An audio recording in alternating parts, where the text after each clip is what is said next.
Shalom, shalom, shalom. Thank you so much because we are finally at the end. Toda rabah. So, we are going to review Daniel 9 verses 24 through 27. First, we're going to look at it just as it's written, and then we're going to look at the interpretation that we have labored for the last few months to uncover. Daniel 9 verses 24 through 27 says, 70 weeks are determined upon thy people and upon thy holy city, to finish the transgression and to make an end of sins and to make reconciliation for iniquity and to bring in everlasting righteousness and to seal up the vision and prophecy and to anoint the most holy. Know therefore and understand that from the going forth of the commandment to restore and to build Jerusalem unto the Messiah the Prince shall be 7 weeks and 62 weeks. And the street shall be built again, and the wall, even in troublous times. And after 62 weeks shall Messiah be cut off, but not for himself. And the people of the prince that shall come shall destroy the city and the sanctuary, and the end thereof shall be with the flood. And unto the end of war desolations are determined. And he shall confirm the covenant with many for 1 week. And in the midst of the week he shall cause the sacrifice and the oblation to cease. And for the overspreading of abominations he shall make it desolate, even until the consummation. And that determined shall be poured upon the desolate. Okay, so as you can see, that is a lot to read, a lot to say.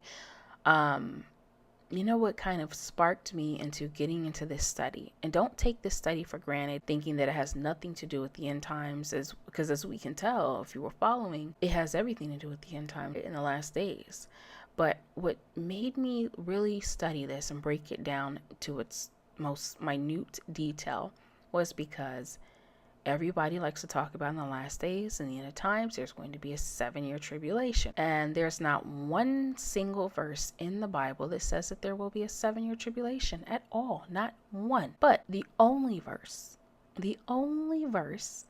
that a lot of people like to use is Daniel 9 verses 24 through 27.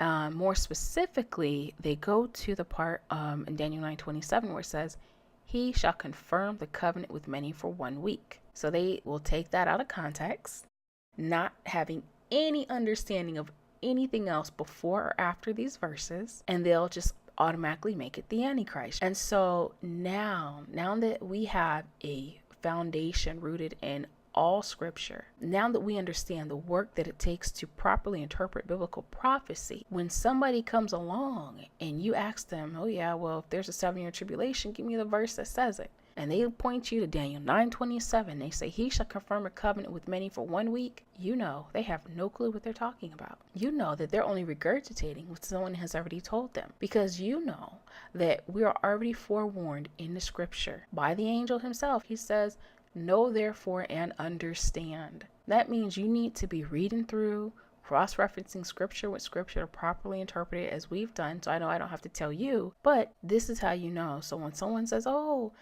there's an Antichrist, he's going to confirm a covenant with many for 1 week, in the middle week he's going to, is that what scripture says? Because there's not one verse that says it. And the only verse that does say it, it's given to people who don't understand these passages. And people who don't pause to take the time to really challenge it or look into it. They just accept it. Because if you were to have them read these verses, they, in all honesty, don't know what it says. They don't understand it. All they know is that they were told that this is the Antichrist, and that 1 week is a covenant that he confirmed. So now it is impossible for anyone that is rooted in scripture to be misled by that verse, because we have studied that verse from top to bottom, left to right, and in and out.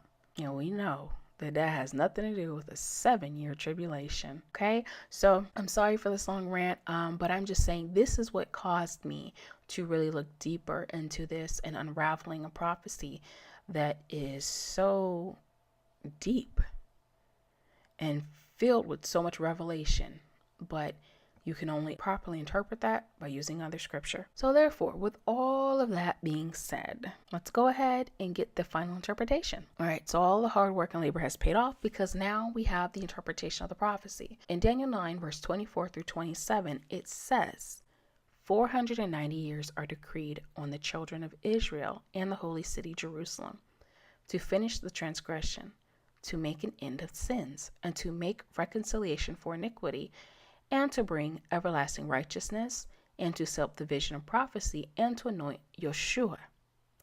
Know therefore and understand that from the going forth of King Cyrus's commandment to restore, and to King Artaxerxes' decree to build Jerusalem unto the Messiah, the Prince, will be 49 years plus 434 years. The street will be built again, and the wall, even in troublous times. And after 483 years, the Messiah will be killed, but not for himself. The soldiers of the king of the north will destroy Jerusalem and the sanctuary. The end of these things will be with wars by a powerful overflowing army. And at the end of wars, desolations have been decreed. And the Messiah will confirm the covenant with many during the Passover week. And after 3.5 years, in the middle of the week, the Messiah will cause the sacrifice and the offerings to Shabbat. And for the overspreading of detestable things in the holy place, Yeshua will make it desolate unto complete destruction, and Yahuwah's cup of wrath will be poured out on the desolate. All right, so that is the interpretation of Daniel 9:24 through 27 prophecy. Thank you again, and take care.